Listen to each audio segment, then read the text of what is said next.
O espiritismo, ele nasceu ali nessa casa, onde era a casa da vovó Geró. Ele foi lá para a garagem, mas voltou para os fundos do quintal, que hoje é rua. Foi muito discriminada no início, né? Mas, como ela é uma pessoa, uma fé inabalável, ela prosseguiu e até hoje, fruto dessa semente que ela plantou, hoje nós podemos comemorar 30 anos do Centro Espírita de Ibatiba. E nós começamos a reunir nessa casa, no contrapiso, com banco, poltrona velha. A sala de reunião mediúnica era um pranchão que tinha lá no quintal da dona Lucília, que eu lavamos aquele pranchão, era um pranchão enorme, uma tábua enorme, e colocamos 2 tocos de mangueira.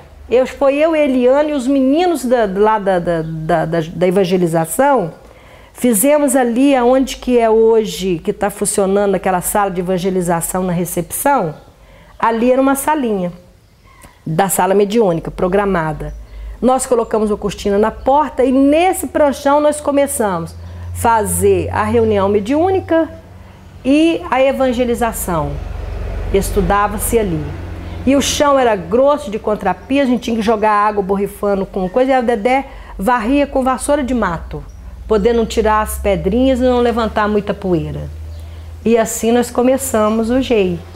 Aí depois, o seu Antônio, com grande ajuda de todo mundo, fizeram uma campanha, colocaram o piso, aí depois demos o cal, colocamos as luzes, aí um coloca a porta, colocou janela, todo mundo participou.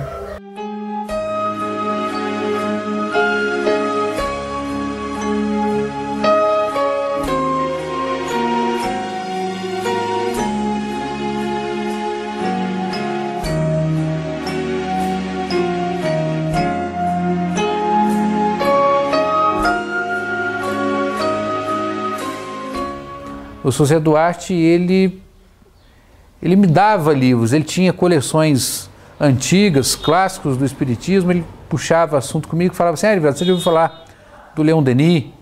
Você já ouviu falar de Camille Flammarion? Citava outros pensadores espíritas que foram muito importantes, que eu nunca tinha ouvido falar, estava iniciante ainda na época. Então ele falava assim: você não conhece, eu vou te emprestar o livro. Depois falava assim: não precisa nem devolver não, pode ficar para você, é um presente.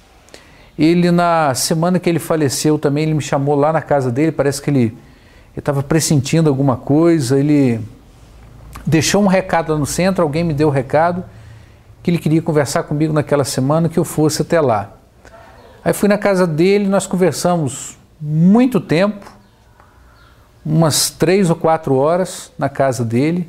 Ele me levou a um local onde ele guardava os livros espíritas dele antigos, uns outros livros que ele também tinha.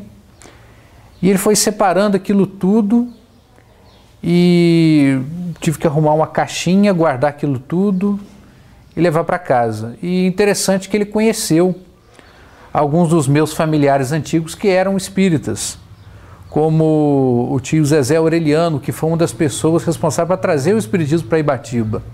O Sr. Zé Aureliano era um grande farmacêutico, espírita, um tratador, que fez muita caridade para as pessoas, deu muito remédio de graça e fez... é um dos fundadores também do espiritismo aqui na região do Durandé, né? Ele era um grande espírita, tratava através da mediunidade e beneficiava muita gente. Dimas Duarte Trindade. Papai foi um baluarte também daquele centro, que ele, seus 15, 20 minutos antes, todos os dias das reuniões ele estava lá presente, nunca deixou aquela porta fechada por nada, entendeu? E ele, coitado, ele lutou por nós. O papai falava sempre conosco: vocês vão ao circo, vocês vão ao cinema, mas primeiro a religião. Sou Dimas Ambrósio Trindade, um espírita fervoroso, um grande pacificador, uma grande pessoa que tinha um coração muito maior do que ele, o nosso querido Tionhô. E meu pai, Jair Rodrigues Trindade, estudou muito, ficou um sábio com relação ao Evangelho, e com isso o tempo deu ele uma qualidade de espírita que ele, ao orar para a gente, que a gente estava doente, a gente sarava e as pessoas procuravam ir lá, às vezes até nas madrugadas, para fazer oração para as pessoas, né? Muitas pessoas, às vezes, filho de crente, e ele ainda falava, falta fé neles, por isso que vem me chamar. A Eliana foi uma pessoa, né, uma presidente, que ela se dedicou a vida em prol do lema do Espiritismo, que é a caridade. Fala que é a mãezona da casa, né? O trabalho dela, tudo dela era muito bem feito, né? Aquela pessoa que parecia que a gente não podia viver sem ela. Achava assim, não, se a Eliana for, ninguém vive sem ela, né? Mas a gente vê que depois tudo passa, né? E sabe que ela está muito bem hoje em dia. A Dedé era uma pessoa que fazia tudo, sempre pronta, sempre alegre, satisfeita, tranquila. Então, a presença dela na casa, para nós, era uma satisfação. Aquele pinguinho de gente, aquela coisa maravilhosa, claro que marcou a nossa vida muito. Né? Ela viveu na nossa casa 60 anos, foi uma mãe dedicada. Eu não considero a Dedé, não foi só como a mãe de todos ali, mas ela, dentro da fé que ela professa, e dentro daquela humildade, do trabalho, de limpeza, de cuidar do jardim, de fazer a sopa, ela foi uma grande parceira. A casa da minha mãe lá, a Yolanda Saraiva Trindade, que é o nome da minha mãe. A mamãe foi uma pessoa que ajudou muito os pobres na casa dela, muito, mas muito mesmo. A casa da minha mãe, a panela dela, comida era uma coisa engraçada.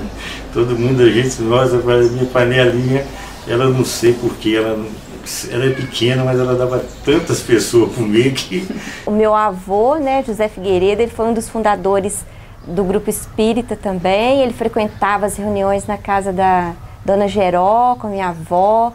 E ele, quando era vivo, ele assumiu o compromisso de regulamentar a documentação do Grupo Espírita, né? Então ele não pôde concluir.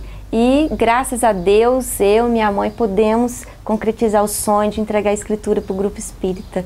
Sede própria, com escritura, documentação, tudo legal. É um dos compromissos que ele havia assumido, mas que ele me deu um empurrãozinho, né, para a gente concretizar isso aí.